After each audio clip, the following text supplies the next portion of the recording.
মঙ্গলবার দুপুরেই যেন সন্ধ্যা নেমেছে ঢাকায়। বৃষ্টিতে জবুথবু অবস্থা, বাইরে বের হওয়া মানুষের। জলাবদ্ধতা দেখা দিয়েছে অনেক এলাকায়। দেশের 4 সমুদ্র বন্দরে 3 নম্বর সতর্ক সংকেত দেখাতে বলেছে আবহাওয়া অধিদপ্তর।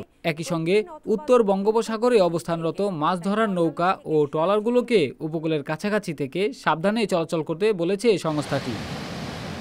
মঙ্গলবার আবহাওয়া অধিদপ্তরের আবহাওয়াবিদ মোহাম্মদ তরিকুল নেওয়াজ কবিরের দেওয়া পূর্বাভাসে এসব তথ্য জানানো হয়।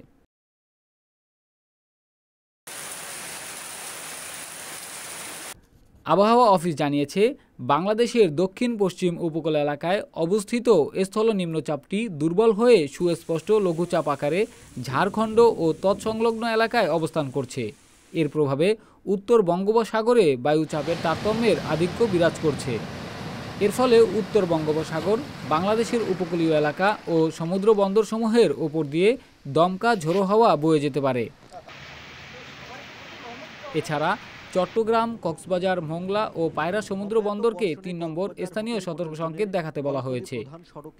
উত্তর বঙ্গোপসাগরে অবস্থানরত মাছ ধরার নৌকা ও ট্রলারসমূহকে পরবর্তী নির্দেশনা না দেওয়া পর্যন্ত উপকূলের কাছাকাছি থেকে সাবধানে চলাচল করতে বলা হয়েছে।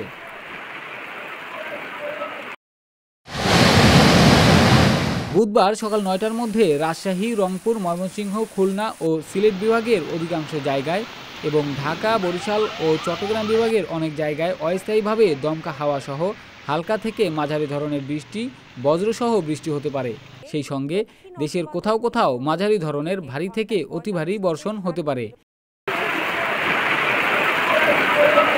এছাড়া রাজশাহী ও রংপুর বিভাগে দিনের তাপমাত্রা সামান্য কমতে পারে এবং দেশের অন্যত্র সামান্য বাড়তে পারে।